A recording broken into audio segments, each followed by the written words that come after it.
No assessment of the international trade landscape is complete without a deep dive into China, its politics, and its economy. Chen Gang has devoted a key part of his career doing just that. He is the Deputy Director and Senior Research Fellow of the East Asian Institute, National University of Singapore.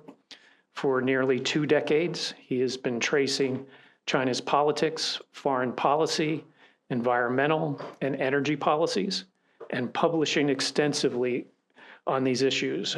His publications are too numerous to cite here, but I'll just mention a few. He's the author of Politics of Renewable Energy in China, The Politics of Disaster Management in China, Politics of China's Environmental Protection, Problems and Progress. The list goes on, and he's been extremely generous with this group in recent years, having made multiple appearances here. So I want you to join me in welcoming Chen Gang.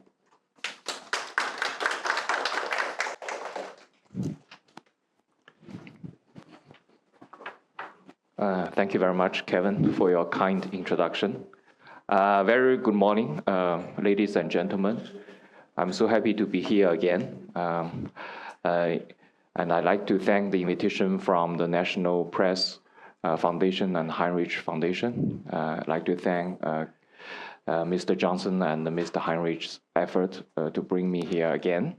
Last year, I was here to talk about China's export strategy. This year, I'm going to talk about China's consumption strategy. I think these are the 2 sides of one coin. So both matters actually contribute to the imbalance of China's economic structure. Actually, Chinese culture emphasizes on, I think you all know that, on balance, yin and the yang, the dark side and bright side. For economy, it's a production and consumption. But last year I said that actually China's strategy to boost its export was very effective. And one of its strategic goals in the long term is to have more trade surplus and also more foreign reserves because of the current international system dominated by the US dollar. So this year is about the domestic side, the consumption.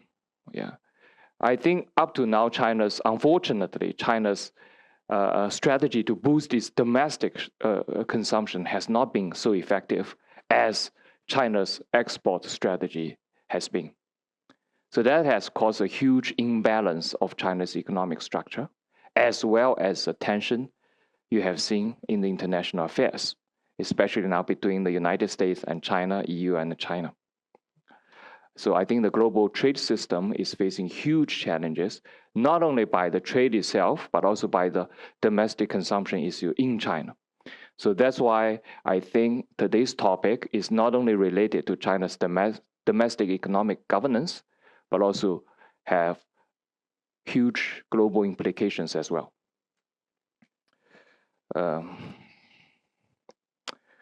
So I think China does have a strategy.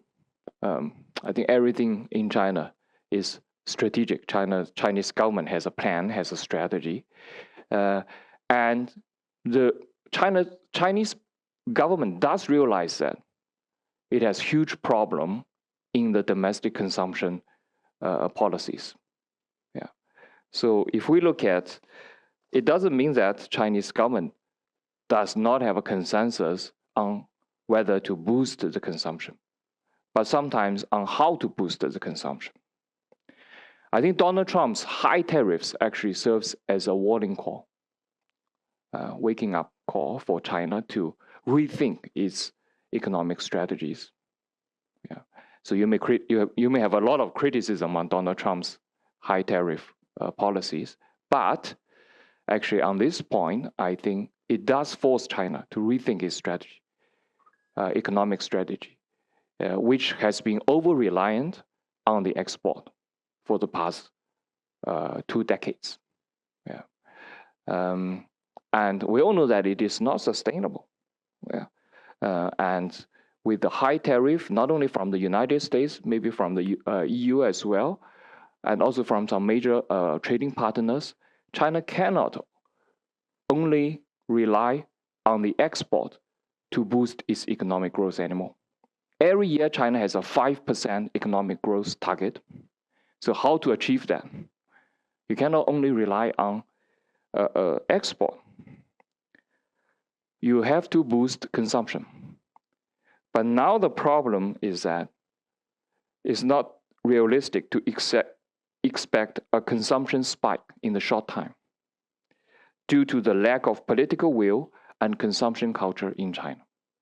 So that's a problem. On the one hand, we definitely need a consumption boost in China. On the other hand, I think we have to be pragmatic, realistic. I don't think China's consumption will go up significantly in a very short time because of various factors I'm going to talk about later on. If you have the chance to go to China, you will see that the consumption in China now is still very, very low. Yeah, despite all the initiatives, despite all the announcements from the government. But I think we are really in a critical juncture to rethink this kind of consumption strategy, because China is going to make the next 5-year plan pretty soon. So this will be the final year for the past 5-year plan, the 14th 5-year plan. And China is going to hold the 4th and 5th party plenum. And at the 5th party plenum, the party is going to propose the next 5-year plan proposal to be passed by the parliament next year. So I do think that now it's time for the Chinese government to hear the voices that they should really pay more attention to the consumption expansion. Otherwise, they may lose the opportunity, and there may be very serious domestic and international consequences. So let's see some of the existing effort by the Chinese government to boost the consumption. I cannot say Chinese government doesn't do anything to boost the consumption, especially last year.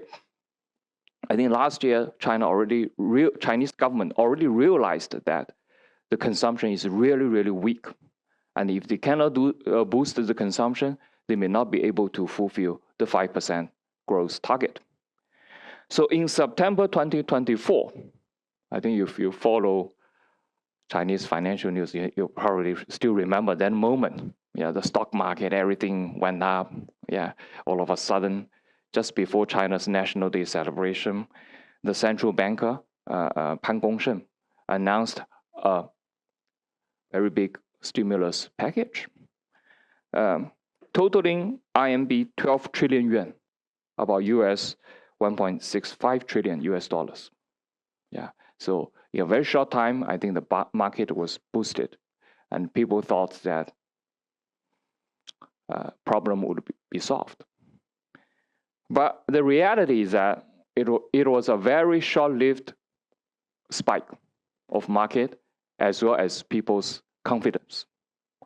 About 1 month or 2 months later, people realized that it is far from being sufficient to kickstart the economic recovery or the domestic consumption.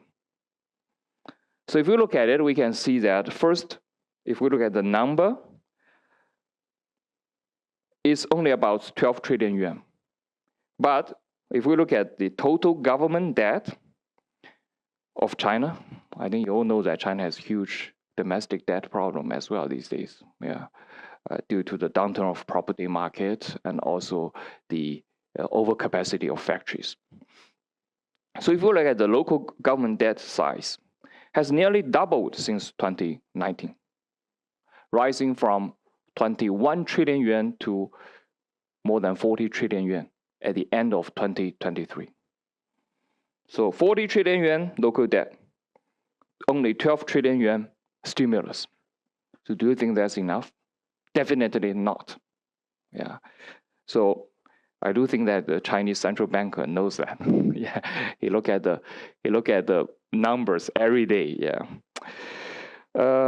So when I watched the press conference held by him, I noticed that his face expression not so quite serious. Yeah, not so happy. Yeah, about what he's going to announce. Yeah, he knows that it's not enough. So besides its underwhelming scale as compared to the package implemented by the United States in response to the COVID-19 or other major economies like Japan or European countries, the Chinese stimulus disappointed, as there has been no direct fiscal injection as well into the real economy. So first, the size of the stimulus is not sufficient. Secondly, there's no major fiscal injection into the economy. Thirdly, it came a little bit too late. So we all know that the U.S. stimulus came right after the outbreak of the pandemic, but for China, I think it only came last year, and it is not sufficient enough. So you may ask the reason behind it. I cannot give you the reason, right now. But I have a speculation. Maybe there are some divergences at the top level on how to stimulate the economy. So this could be a compromise, a stimulus, but not so much. Yeah. So what would come next? We don't know.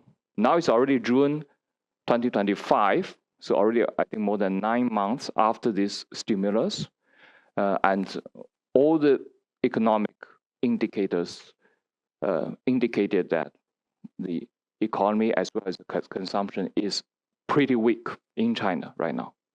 So I do think that after the next plenum, fourth plenum, probably will be held in the next 3 months, there will be another round of stimulus. Yeah. But there are some other structural problems to be solved. So whether they are going to address those structural problems, also we need to wait and see.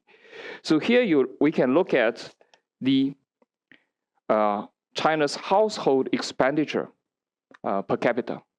So last year, for all the months of last year. So you can see very clearly the limited impact of the stimulus in September last year. So there was a spike in the household income, I think, before September, in the anticipation of the stimulus. But after September, you can see that it started to drop again. So the stimulus does not have a positive impact upon the increase of household income. We know that the household income is closely linked to the domestic consumption. If people's income has not been increased, you are expecting them to consume, to spend more money. That's not realistic. Yeah, we all know that. Yeah. So here you can see that the stimulus is not enough, far from being enough. So next is reality, the low consumption and consumer confidence. I think since the start of this year, situation even got worse. Yeah.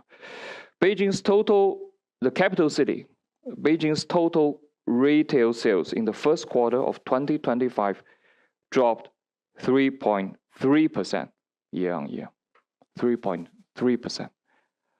Despite all the stimulus, despite all the policies to boost the consumption. Yeah.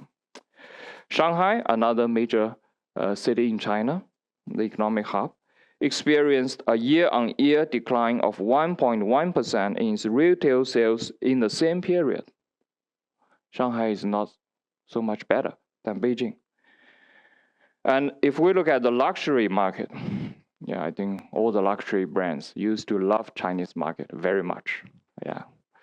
But these days, the Chinese mainland luxury market shrank by up to 20% last year, 20%. According to Bain & Company, watch sales in China were down as much as 33% by value in 2024, with jewelry slipping by up to 30%. I think you can easily sense that, because you may come encounter the Chinese tourists these days in other countries, including Singapore, you see their buying pattern totally changed from the years before the pandemics. Yeah, so the luxury market is another very good indicator to show that the consumption is still very low. And the reason, I think, job insecurity and the asset value losses in China are weighing on how people perceive their financial futures, with consumers are choosing to sit on their cash instead. Yeah, that has even strengthened China's traditional culture of saving, of being thrifty. Yeah, that's a merit according to Chinese culture. I think it's a merit for many other countries' cultures as well. Yeah, but now the problem is that if people oversave, then there's a huge imbalance in the economic structure.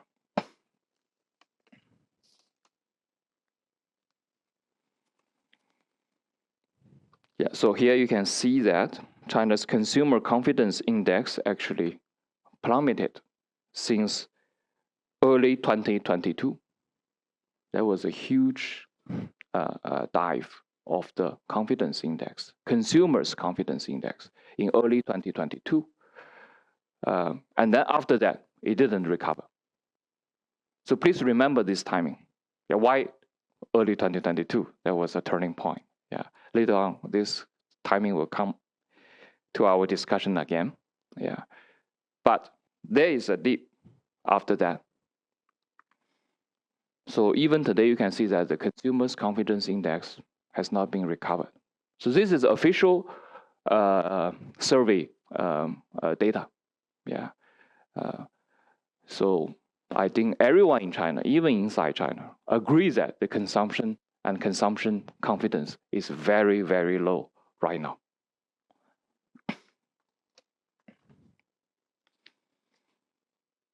So you may ask this question: is the Chinese government serious about consumption expansion? According to the policy, according to the announcement, yes. And later I'm going to talk about, now I'm going to talk about this year's 2 sessions. Yeah, Chinese Premier Li Qiang, he said very clearly in his government report that boosting consumption is a top priority for this year's government's work. So if you like to count the frequency of keywords, yeah, here is a very strong evidence showing that consumption was mentioned 31 times in Li Qiang's government work as compared to 21 times in his last year's work report. 31, from 21 to 31, yeah, 50% increase. Yeah. The Chinese government for the first time elevated consumption stimulus to the top priority for 2025. Has employed a range of new tools, including an increase in the budget deficit to 4% of GDP, expansion of government bonds, and a moderately loose monetary policy. So here you can see that on both fiscal and monetary aspect, Chinese government is starting to do something. First, the budget deficit increased from 3% to 4% for the first time. For a very long time, every year, the budget deficit is always 3%. That is like a red line, never been broken. Yeah, but this year, for the first time, to 4%. That means the government is going to accept more deficit to boost the economy, including the consumption. And also a moderately loose monetary policy. Actually, this term was first raised by last year's Pan Gongshen, the China Central Bank governor, in September when he announced the stimulus. Yeah, so this is also, I would say, first time in the last decade. Yeah, moderately loose monetary policy.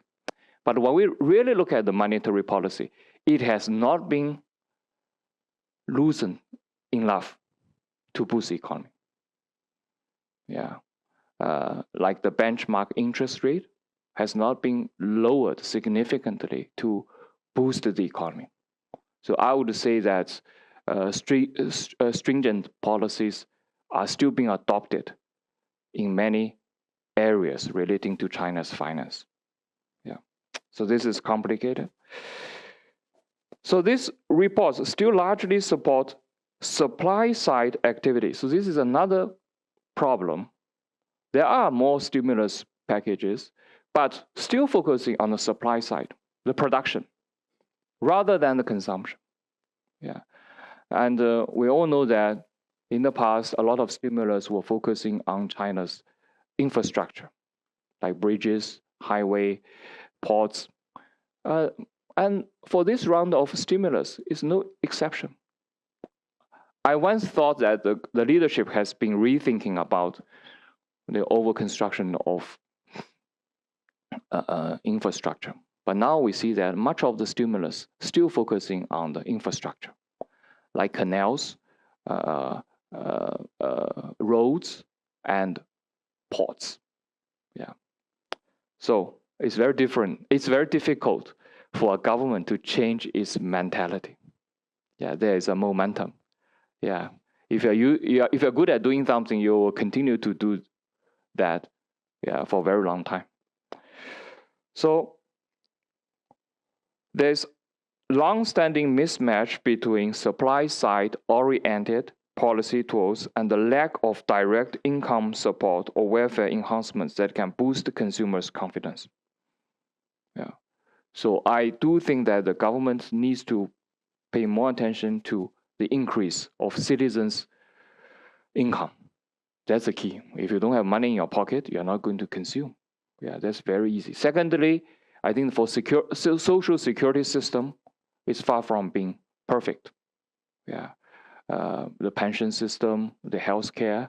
Of course, that's a problem for many other countries as well. But for China, many people do not have a sufficient cover from the government.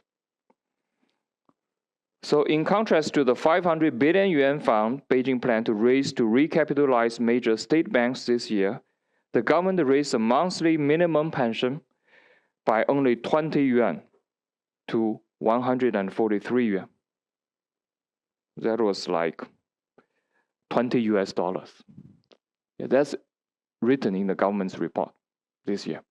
Yeah, so it's far from being enough. Yeah, we know that for the infrastructure investment, easily hundreds of billions of renminbi will be invested. But for the pension, you can see that only increase from 20 yuan to 100 and by only 20 yuan. Yeah, so they only increase 20 yuan, like a cup of coffee latte. Yeah, this is a increase for the pension per capita. There's a trust gap between the population and officials on the credibility of consumer-driven policies, particularly in light of government failures in reviving the property or stock market. I think that's another big problem, the asset. Some people would call it the balance sheet recession. I think probably you have heard of this term before by some economists. So China may be also facing the similar balance sheet recession like Japan has been experiencing in the last 2 or 3 decades. Yeah, it could be even worse because this kind of balance sheet shrink actually is even larger than that of Japan. China's property market bubble probably is the largest asset bubble in human history. It has bursted, and now we have seen no sign that this kind of property bubble has been saved by the government. Yeah, the property recession is still ongoing. Yeah, the Chinese citizens are not willing to buy properties right now. Everywhere. First tier, second tier, third tier, fourth tier cities, everywhere. Especially in the third tier and fourth tier cities, I think the problem is especially serious. And the stock market, I think the same. Yeah, if you look at Chinese stock market, it has been stagnant for almost 20 years. 20 years, despite the economic miracle China has been achieving. Yeah, every year 5% growth, sometimes double-digit growth. Despite that, the stock market has been stagnant. Yeah, many people have lost a lot of money from the stock market.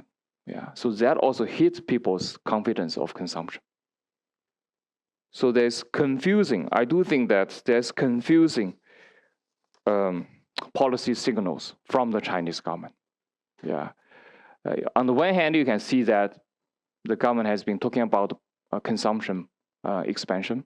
On the other hand, you can also see that some of the policies are not so helpful to boost the consumption. For example, immediately after the 2 sessions of the Chinese government, when Li Qiang mentioned consumption 31 times, the Communist Party of China announced the new austerity measures in March 2025. It's a party-wide austerity campaign to reinforce the CCP's 8-point decision that was announced more than 10 years ago when Xi Jinping just came to power. So this 8-point decision is a set of rules to cut overspending on conferences, vehicles, banquets, and the research tools at public expense. So if we look at the intention of this policy, I think it's a good intention. We want to have more regulation, more discipline on the public spending, overspending. But the problem is that the problem is about the timing. Because right now, I think the top priority should be the consumption boost. But if you are strengthen the discipline in the party, and we all know that the Communist Party has about 100 million party members in China, including their family members, this kind of suppression of consumption and spending would be huge upon the overall spending. Yeah. So the past experience 10 years ago already indicated that this kind of 8-point decision implementation would hit the consumption and the sales significantly in China. Yeah. In 2013 to 2014, sales at high-end restaurants and luxury goods and premium alcohol brands plummeted. This year, the same thing happened. You go to China, a lot of high-end restaurants closed, or they are not having good businesses. You go there, it's not difficult to find out. Yeah. And for alcohol, premium alcohol, like even for domestic brands, like Maotai, you know, this year the Maotai's price and sales dropped significantly due to this 8-point decision. Yeah. So we still don't know why they started to re-emphasize the 8-point decision again. During the pandemic, there's no need to emphasize on that because of the lockdown policies already cut off all these kind of banquets or the trips from the government. Yeah. So now I think this came back again. So don't underestimate the scale and the impact of these austerity measures from the party. Just now I mentioned there are about 100 million party members. And for civil servants, about 10 million. And if we include employees hired by the public service and the state-owned enterprises, altogether should be about 40 to 50 million staff. So about 40 to 50 million people and their family members will be severely impacted by this austerity measure.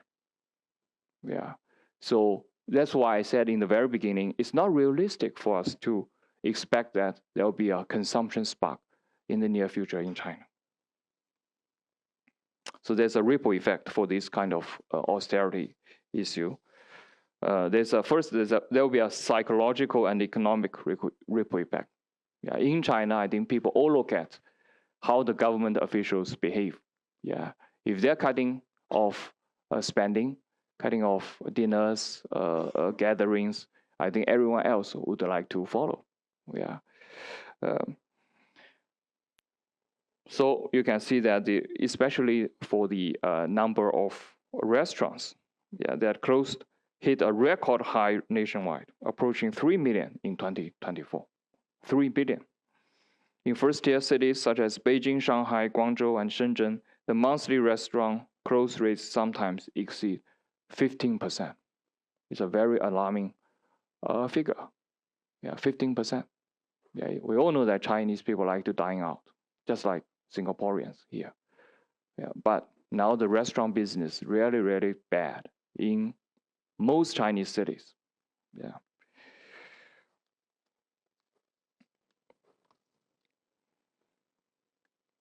So deflation also overshadows consumption prospect. So deflation is another challenge for China to boost the consumption. According to economics theory, we all know that if you're expecting price level to continue to drop, you may try to save your money for future consumption, because in the future, the consumption would be even cheaper.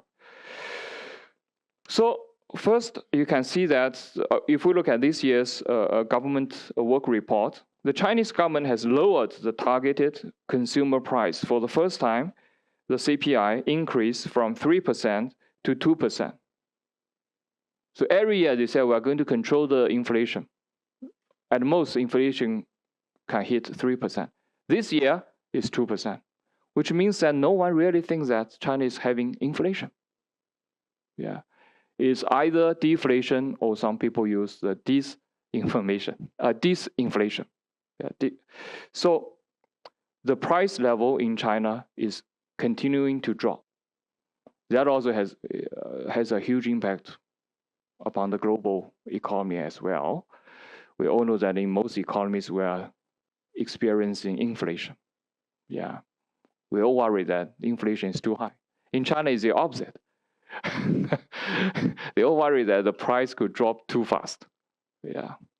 It's true. Both CPI, Consumer Price Index, and Producer Price Index. So these are two indicators. One measuring the prices for consumer goods, another for the factory goods. Both actually have been dropping. So even the 2% target seems to be over-optimistic. The CPI, after stagnating in the preceding months, fell by 0.7% and 0.1% year-on-year in February and March 2025. Continue to drop. If we look at the PPI, actually it's even worse. So you can see the PPI here. Actually, for the past 30 months, it has been in the negative zone. Negative means every month the factory price is lower than the level of last month. So this situation has continued for 30 months, almost 3 years. So here you can also see that it started to drop. Actually, the PPI turned negative in June 2022. Just now I mentioned the Consumer Confidence Index also started to drop in 2022. So 2022 was a turning point. What happened in 2022? No, the lockdown is close to an end. I cannot say lockdown is still ongoing, but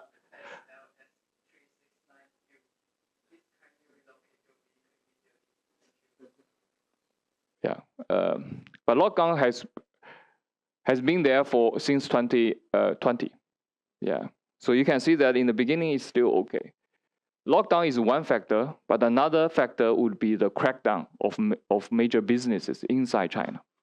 The Chinese government launched a sudden crackdown on the high-tech businesses, on the property developers. So that has influenced the confidence, the market confidence, a lot since 2022. And this kind of confidence loss has not been fully recovered. So you can see from here that the PPI is still in a negative zone. Yeah. So with all this, with the downturn of CPI and PPI, so we cannot expect the consumption to be boosted in the near future, unless there's another turning point to turn all this price level to positive growth again. Yeah. So I think this is very, very serious problem. So now the Chinese culture, for Chinese culture, saving rather than spending. Yeah. So in the past 2 to 3 decades, it was spending rather than saving. Chinese people like to spend, sometimes overspend, going to overseas to buy luxuries. Sorry? Crackdown. The rationale why after I finish this, can I answer your question? Then yeah, perfect. So saving rather than, I'll quickly conclude my presentation and come to the Q&A. So saving rather than spending now has become a culture. Yeah, so first from the government apparatus and now to the society. So if we look at some of the policies, they want to promote the sales of the consumer durables like cars and home appliances. But if you look at this, it's also short-lived policy impact, this kind of policy. Because if it's a durable, you know that once you buy it, you're going to use it for a very long time. You're not going to change it.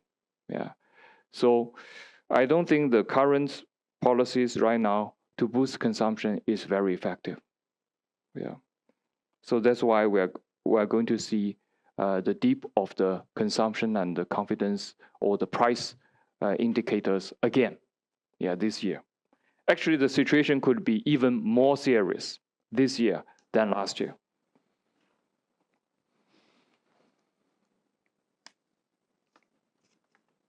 So solutions. I do hope that we can provide solutions. Yeah.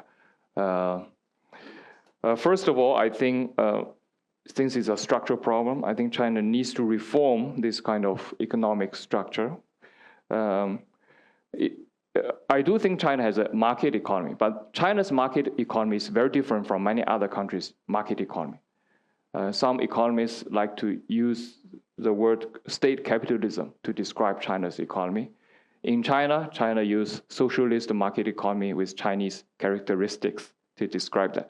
Anyway, this kind of economic structure has a tendency to focus on the supply side instead of the demand side. Yeah, production over consumption. Yeah, this problem has been there for many, many years. It's not a new problem, but I do think that if China continues its market reform, it can change this kind of structural problem to make its economic structure more balanced and to benefit its citizens more. Okay, that's all my presentation. I think I stop here and we can have more discussions. Yeah. Okay. Sure, we'll launch it off, and Christian, we'll go with you. Hi. Sorry to interrupt you. Christian Davies from Financial Times. So I'd just like you to give us more detail and context about the 2022 crackdown. What was the motivation, and so on. And secondly, to explain why there was such a surge in Chinese exports over the last couple of years, and was that one way of the government trying to address its economic issues, how it fits into this picture that you described? Okay, thank you very much for your two very important questions. The first one about the crackdown, why there was a crackdown all of a sudden.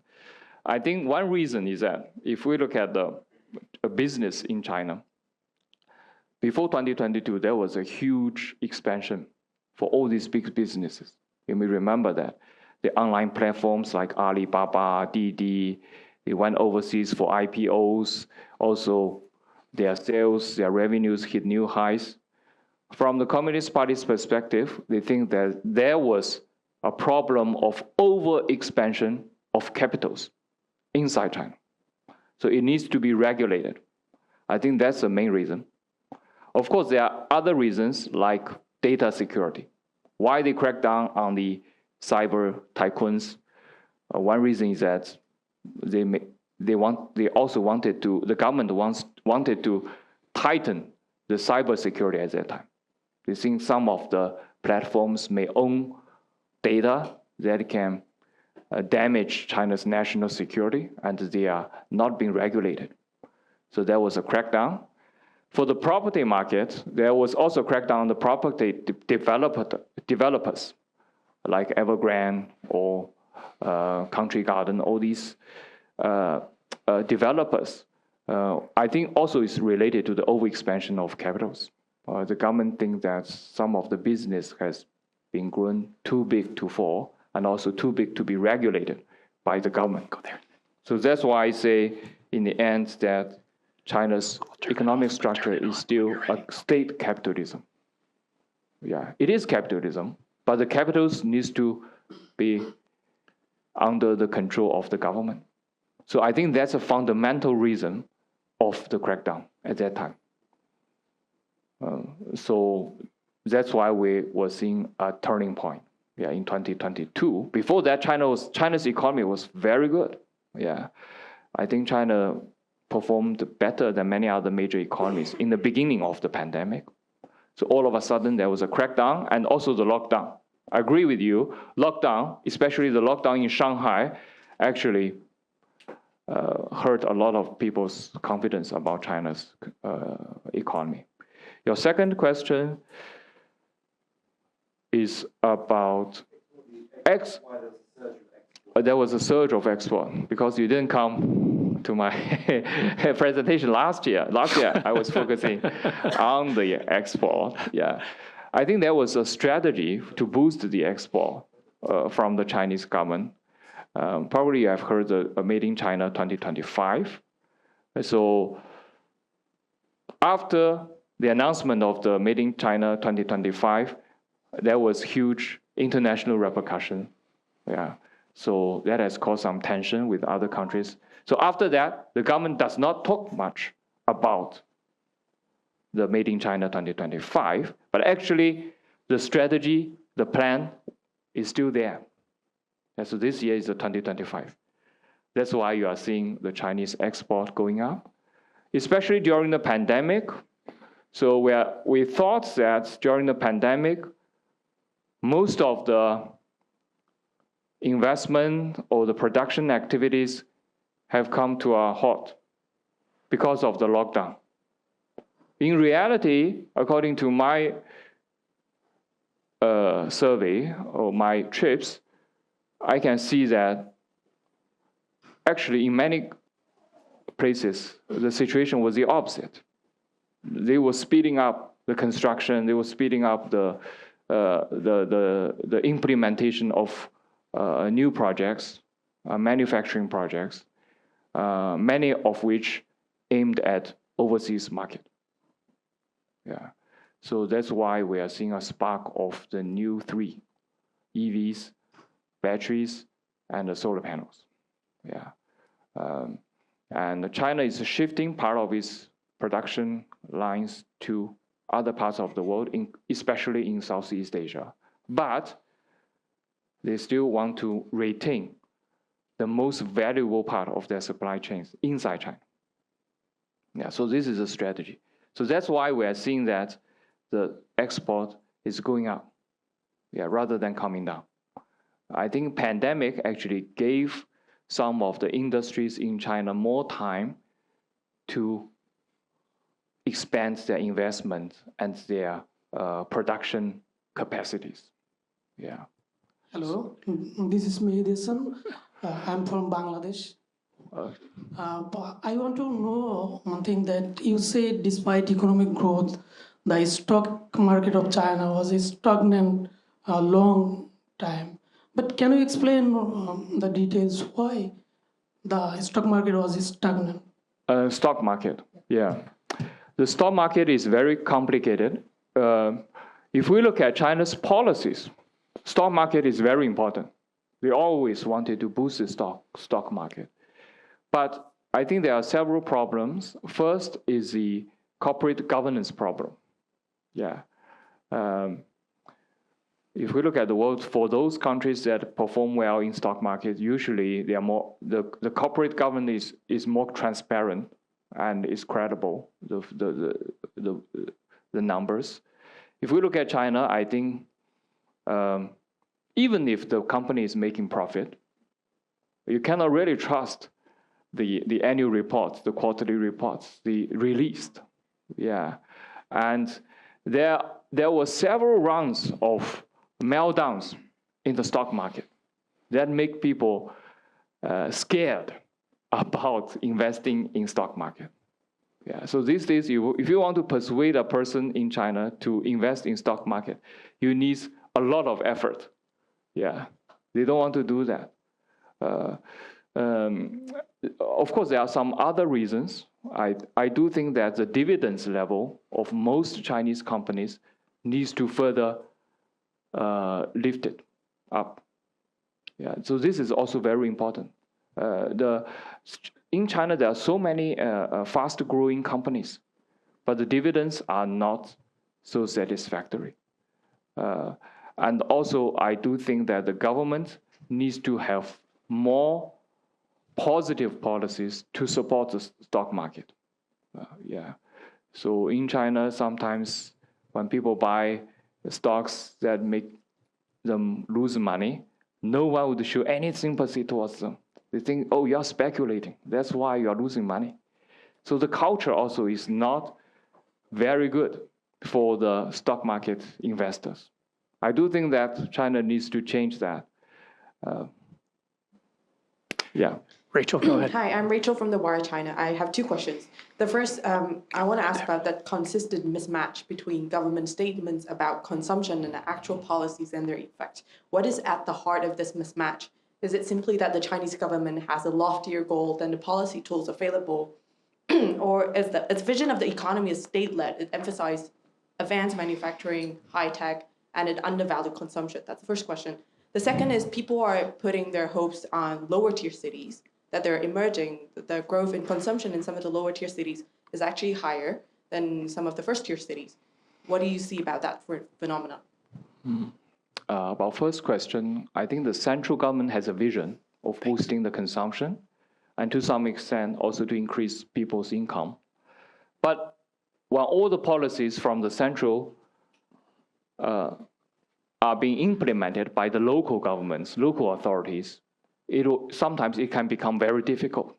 For certain, according to my research, for certain policies, like mercantile policies, if you want to boost the local investment, local trade, it's easier for local government to cooperate with the central government because there's an incentive, economic incentive. Once I do this, I benefit from that. But if you want, the central government wants the local government to spend more on the social welfare to increase people's income, do you think the local officials have the incentives? I don't think so. That's why it has become extremely difficult for the central government to mobilize the local governments to cooperate. So I think this is a fundamental reason. Also for the policy targets, I think there's also a problem because many of the policies are targeted on export, supply, how much you have produced this year. That's a KPI for many companies, especially state-owned companies. They don't ask you, hey, how much you have sold in the domestic market. No, there's no such KPI in Chinese economics. So I also think that they also need to change the KPIs. Yeah. Now the KPI is still almost the same as previous set of KPIs, only including one, the environmental. Yeah, that has been added, like the cut of carbon emissions. Yeah. For others, KPIs to evaluate the local local officials' performances, still the same set of KPIs. So your second question is lower tier cities. Yeah, that's actually one of the government's focus. They want to change the imbalance of different regions. I think these years, if you go to lower tier cities, you do see the significant improvement of the infrastructure there. But in terms of income level for lower city, like third or fourth tier counties, still very low. That's why you will see a lot of new shops in the lower cities, lower tier cities, but the consumption is not there. So I think there's another problem. Yeah, they need to address. Right up here. Right. Hello. Okay. Frank from Thai PBS, Thai Public Broadcasting Service. Just want to understand, with all the data you talk about, low consumption, deflation, right now trade wars with the United States, what's the possibility of China facing economic, of course, slowdown and crisis now? Because according to World Bank, as what you said, Chinese government targets at 5% of growth each year, but World Bank already said that this year 4.6%, next year 4%. So do you think Chinese government has the confidence to maneuver a soft landing if there's any economic crisis coming? It depends. It depends on what kind of strategy Chinese government is going to take. I agree with World Bank that without significant or effective policies, this year's 5% growth target will not be reached. Will not. Yeah. So it's just a matter of time for the central government to realize that whether they need to take more stimulus. I do expect that there will be more stimulus before the end of this year. Maybe similar or even larger than last year's stimulus. Otherwise, the 5% target will not be fulfilled. And I said this year is the last year of the past 14th five-year plan. The five-year plan in China is very, very important. It's the most significant KPIs for all government officials, including the top leader. So I don't think they want to bear this kind of economic consequences. Yeah. Right here. Hi, this is Ravi from the Indian Express. So China has always been an export-led economy, but have you seen such levels of pushback from European Union, U.S, India, anti-dumping measures?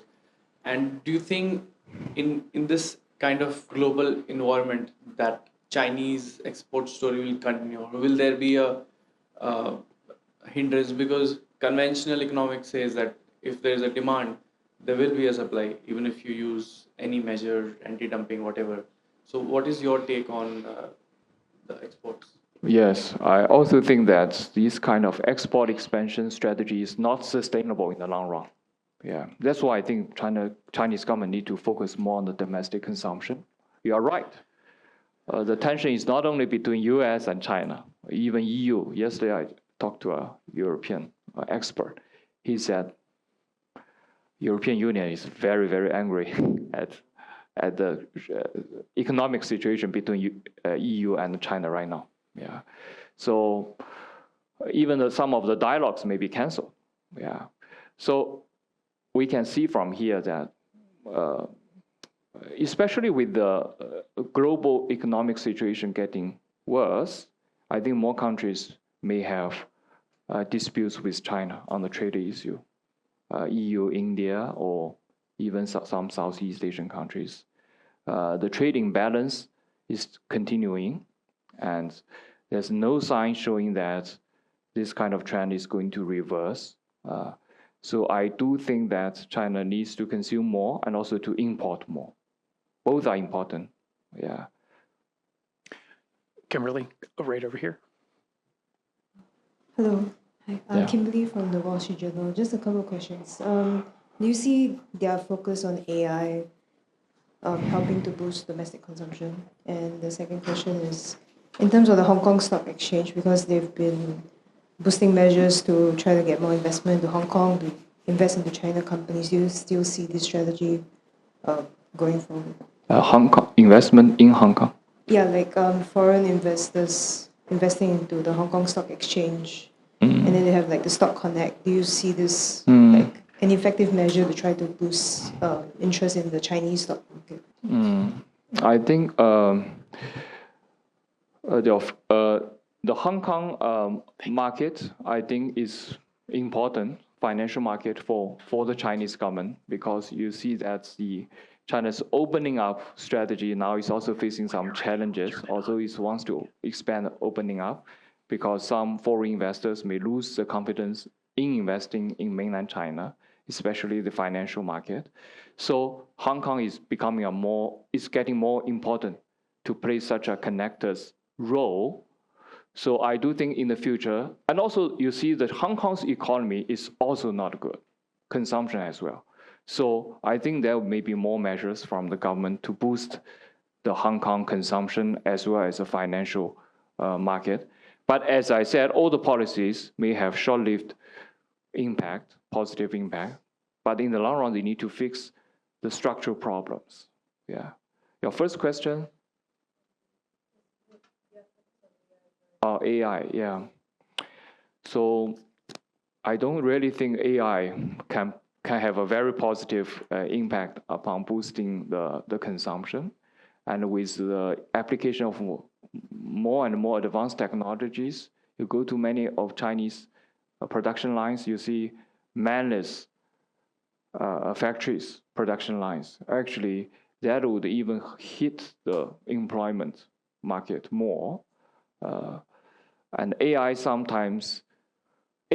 just a tool. It's not consumption. Usually, it's not a consumption itself. Yeah.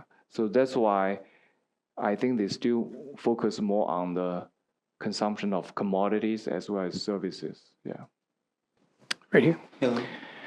Hello, Surya from Business Indonesia. So China is Indonesia's largest export destination country in the last 5 years. If the household consumption remains low, will it be hurt Indonesia or any other country's economy that depends on Chinese import? Yes. So you are talking about the reliance of yes. So if the household consumption still remain low in China, will be hurt that Indonesia or any other countries that depend on Chinese import, because if the household consumption low, it will be Chinese import will be down, right? You mean China import from China or? No, yeah, import from China. Okay, yeah. Up to now, I don't think there's a worry for that, because first of all, China's production capacity is still pretty large. Secondly, as I said, the price level is still coming down. So Chinese products is getting even cheaper.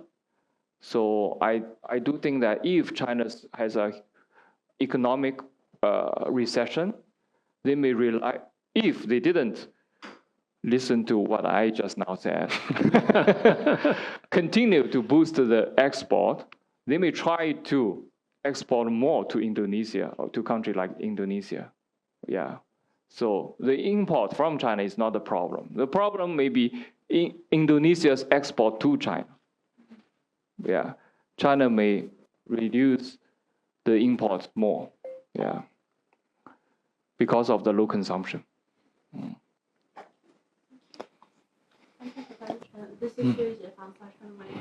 I think you need to turn it on. Yeah, I covered the new three industries you mentioned. Boosting production, boosting domestic consumption definitely helps. But my question is, to what extent? Because besides consumption, there's already an even bigger overcapacity problem. And consumption is not going to pick up overnight. And since there is tariffs and trade restrictions, what do these manufacturers do in order to avoid consolidations and bankruptcies? Thank you. First of all, I do think that China needs to have more monetary stimulus, to change this kind of balance sheet recession. Yeah, you're right. The debt problem is so serious. Overcapacity is so serious. So people need to have more income, first of all. Second, as you said, why there's overcapacity? Because people overwork. When you overwork, you don't have time to consume. So I think they need to cut the working time and to have more time to consume. This is also pretty important. If we go to China, we can still see that China's working culture pretty much the same as 20 years ago. People work very hard, 7 days a week, and maybe more than 10 hours a day. So I think the culture needs to be changed as well. But it needs the government's policy as well to direct. Yeah. Anybody else? Okay, time for one more. Nilantha from Sri Lanka Guardian. This may be a hypothetical question. I want to have your take. If these predicaments continue in Chinese economy, are we going to witness a kind of a Great Depression kind of situations in the future? It's very hard to say because all recessions actually are led by the overproduction, overcapacity, and insufficient consumption. Yeah. If we look at 1929, the Great Recession, starting from U.S., the same problem. So I think the possibility is there. But of course, it will not happen probably this year. But if the trend continues, and if the tension with other major trading partners escalate, that would trigger this kind of recession, as you said. Yeah. Professor, I warned you that there would be a lot of questions. Yeah. But all very good ones. And I can't thank you enough for your presentation. Thank you very much. Today, extremely instructive. Thank you very much for all your wonderful questions. Yeah. Well, please join me in thanking Chen Gang. Thank you.